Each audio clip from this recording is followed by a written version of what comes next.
Breaking news చూస్తున్నారు. బెంగళూరు కోరమంగళలో దారుణం జరిగింది. పీజీలో ఉంటున్న యువతిని దారుణంగా హతమార్చాడు దుండగుడు. కత్తితో యువతి గొంతు కోసి పరారయ్యాడు నిందితుడు.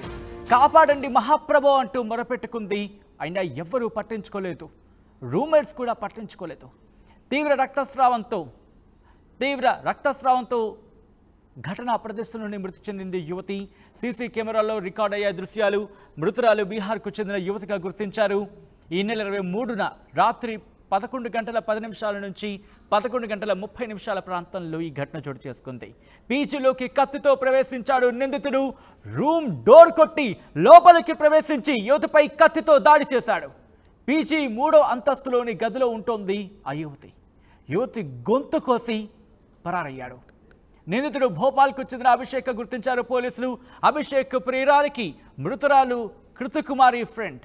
అభిషేక్ ఉద్యోగం చేయడం లేదనే విషయం ప్రియురాలితో గొడవలు వచ్చినట్టుగా తెలుస్తోంది. దీంతో అతనికి దూరంగా ఉంటోంది ప్రియురాలు. అయితే తన ప్రియురాలు దూరం అవడానికి కృతికుమారి కారణమని రగిలిపోయాడు అభిషేక్. అర్ధరాత్రి పీజీలోకి ప్రవేశించి కృతికుమారి గొంతు కోసి పరారయ్యాడు నిందితుడు అభిషేక్ కోసం గాలిస్తున్నారు పోలీసులు. అదిగో విజువల్స్ లో మీరు చూస్తున్నారు. ఒక్కసారి ఆ డేట్ అండ్ టైం మీరు చూడొచ్చు. 23వ తారీఖు 7/4/2024 11 గంటల 14 నిమిషాల ప్రాంతంలో ఆ ఘటన జరిగింది. విజువల్స్ లో మీరు చూడొచ్చు. లోపలికి ప్రవేశించిన తర్వాత ఆ మహిళ మీద, యువత మీద దారుణంగా అదుగు మీరు చూడొచ్చు. అత్యంత కిరాతకంగా. ఇదేనా ప్రేమంటే ఇప్పుడు ఇదే ప్రశ్న. ప్రేమంటే చంపేయడమేనా? ప్రేమించకపోతే చంపేయడమేనా? కత్తితో గొంతుకోవడమేనా? ఓ మనిషిని ఇంత నిండు ప్రాణం తీసేయడమేనా? ప్రేమ ప్రాణాన్ని బలి తీసుకుంటుందా? ఇది ప్రేమంటేనా? దీనేమనాలి? అసలు ప్రేమ అనాలా? ఇదే ప్రశ్న ఇప్పుడు తలెత్తుతోంది. విజువల్స్లో మీరు చూస్తున్నారు. బెంగళూరు కోరమంగళలో దారుణం జరిగింది. దానికి సంబంధించిన విజువల్స్ మీరు చూస్తున్నారు. అత్యంత కిరాతకమైన ఘటన. దీనికి ప్రేమ అనే పేరు పెట్టి పిలవడం కూడా పాపమే అవుతుంది. పీజీలో ఉంటోంది యువతి. అవును, కత్తితో యువతి గొంతు కోసేసి పరారైపోయాడు నిందితుడు. ఒకసారి విశ్వాసం మీరు చూడొచ్చు. అదిగో ఆ మహిళలు మీరు చూడొచ్చు. ఆ అమ్మాయి పిలుస్తుంది. ఆ యువతి కాపాడండి మహాప్రభావాన్ని పిలుస్తున్నప్పటికీ కూడా అటుగా వచ్చారు, చూశారు. అదిగో మీరు చూడొచ్చు.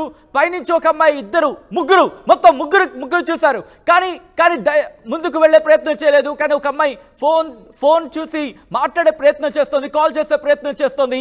వెంటనే అక్కడ ఎవరైనా తనకి ఆ కేకలు వినిపించినప్పుడు తను కాపాడే ప్రయత్నం చేస్తుంటే కనుక తను బ్రతుకుండేది. అయితే ఆ వ్యక్తి గొంతు కోసి అక్కడి నుంచి పరారైపోయాడు.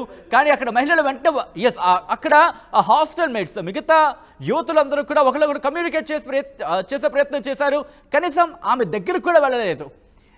ఇది ఎటువంటి ఘటన అనేది అంశానికి సంబంధించి మాత్రం ఆలోచించాలి. ఇక్కడ మానవత్వం అనే అంశాన్ని కూడా ఆలోచించాల్సిన పరిస్థితి వచ్చింది. ఎందుకంటే కనీసం ఆ అమ్మాయి దగ్గరికి వెళ్ళి ఆ రక్తాన్ని, తనకి రక్తస్రావం జరుగుతోంది, కంట్రోల్ చేసే ప్రయత్నం చేయడమో, తన దగ్గరికి వెళ్ళి ఓదార్చే ప్రయత్నం చేయడమో, లేకపోతే ఎందుకంటే అక్కడ మానసికంగా ధైర్యం ఇచ్చే ప్రయత్నం చేసిన వాడు బతికే అవకాశాలు ఉంటాయి. కానీ అక్కడికే తనకి కత్తితో దాడి జరిగింది. అక్కడ యువకుడు వచ్చి కత్తితో దాడి చేశాడు. ఆమె అదిగో మీరు చూడొచ్చు. మామూలు అసలు ఒక యువతులు ఉన్న, అంటే లేడీస్ హాస్టల్ అయి ఉండొచ్చు, అక్కడికి ఒక జంట ఎలా వెళ్ళగలిగాడు? ఇది కదా క్వశ్చన్. ఇక్కడ అక్కడ భద్రతా విషయాలు, అక్కడ సెక్యూరిటీ గార్డ్స్ లేరా? దానికి సంబంధించి ఎవరు చూడరా? సీసీ కెమెరాలో రికార్డ్ అవుతోంది అంటే అర్థం చేసుకోరు. ఒక్కసారి మీరు చూడొచ్చు. ఆ అమ్మాయి రూమ్ అని ఎలా తెలుస్తుంది? అక్కడికి ఎలా వెళ్ళగలిగాడు?